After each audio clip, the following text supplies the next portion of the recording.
சிறகடிக்க ஆசை சீரியல்ல முத்துவை பழி வாங்குறதுக்காக சிட்டியோட கை கோக்குற ரோகிணி தனக்குத்தானே சூனியம் வச்சுக்கிட்ட ரோகிணி குறித்த இன்ட்ரெஸ்டிங்கான விஷயம் குறித்த இந்த வீடியோவில் நம்ம பார்க்க போகிறோம். ஆக்சுவலாக இந்த சிறகடிக்க ஆசை சீரியலில் பார்த்தீங்கன்னா முத்து மேலே எந்த தவறுமே இல்லை அப்படிங்கிற மாதிரியா புரிஞ்சுக்கிட்ட மீனா ஒயின் ஷாப்புக்கு போய் சிசிடிவி ஃபுட்டேஜ் எல்லாமே பார்த்து எல்லா உண்மைகளையுமே தெரிஞ்சுக்கிட்டாங்க. அதுக்கப்புறமா இதை ரவியோட ஃபோனுக்கு அந்த வீடியோவை அனுப்பி முத்துவை தேடி போலீஸ் ஸ்டேஷனுக்கும் போகிறாங்க.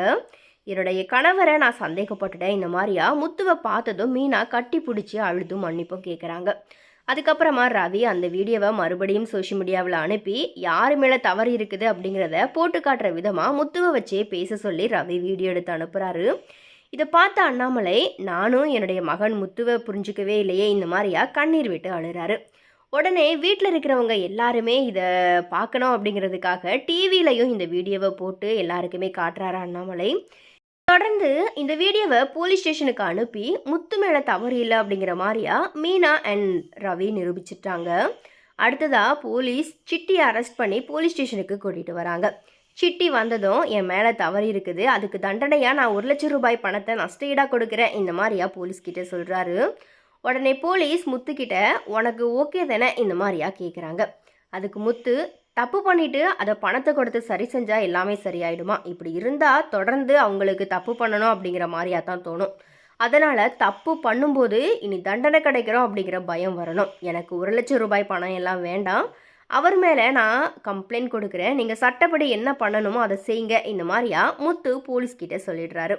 இதுக்கிடையில் முத்து தவறு பண்ணலை அப்படிங்கிற மாதிரியா அண்ணாமலை போட்ட வீடியோவை பார்த்த ரோகிணி லோக்கல் ரவுடி சிட்டியை பார்த்து, இது நம்ம வட்டிக்கு கடன் வாங்கின ஆளாச்சே, இவனுக்கும் முத்துவுக்கும் என்ன பிரச்சனை, ஏன் சிட்டி முத்துவை பழி வாங்குறதுக்காக இந்த மாதிரியான முயற்சி எல்லாமே எடுத்தான், இந்த மாதிரியா நிறைய விஷயங்களை மண்டைக்குள்ள போட்டு யோசிச்சுக்கிட்டு இருக்கிறாங்க. அதுக்கப்புறமா ஜெயிலில் இருக்கிற சிட்டியை பார்க்குறதுக்கு ரோகிணி போகிறாங்க. இவங்க 2 பேருக்குமே எதிரியாக இருக்கிற முத்துவை ஒன்று சேர்ந்து பழி வாங்குறதுக்கும் கண்டிப்பாக 2 பேரும் சேர்ந்து திட்டம் போட போகிறாங்க.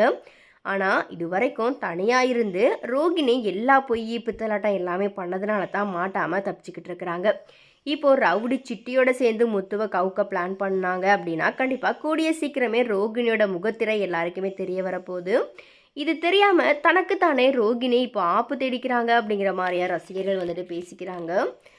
அதே போல் ரோகிணி மாற்ற தருணத்துக்காக தான் ரசிகர்கள் எல்லாருமே ரொம்பவே ஈகராக வெயிட் பண்ணுறாங்க அப்படின்ட்டு தான் சொல்லணும். பட் ரோகிணியோடைய விஷயங்கள், அவங்க பண்ண பித்தலாட்டங்கள் எல்லாமே தெரிய வந்துச்சு அப்படின்னா இந்த சீரியலில் அடுத்து என்ன இன்ட்ரெஸ்டிங்கான கதை இருக்க போகுது, அதோட சீரியல் முடிஞ்சிடும் தானே அப்படிங்கிற மாதிரியான ஒரு தாட்மே மக்கள் மத்தியில் இருக்கிறதுனால கண்டிப்பாக ரோகிணியோட கதையை கடைசி வரைக்குமே ட்விஸ்ட்டாக தான் கொண்டு போகிறாங்க அப்படிங்கிறதுல எந்த ஒரு மாற்று கருத்துமே கிடையாது. அண்ட் அதே போல் இந்த சிறகடிக்க ஆசை சீரியலில் பார்த்தீங்கன்னா டிஆர்பி வைஸ் பார்த்தோம் அப்படின்னா இதுதான் நம்பர் 1 பிளேஸ்லேயும் இருக்குது.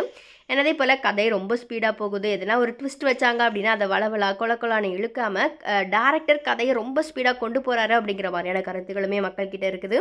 ஸோ எனவே இது குறித்த உங்களுடைய கருத்துக்கள் என்ன அப்படிங்கிறத மறக்காம கமெண்ட்ஸில் பதிவு பண்ணுங்கள்.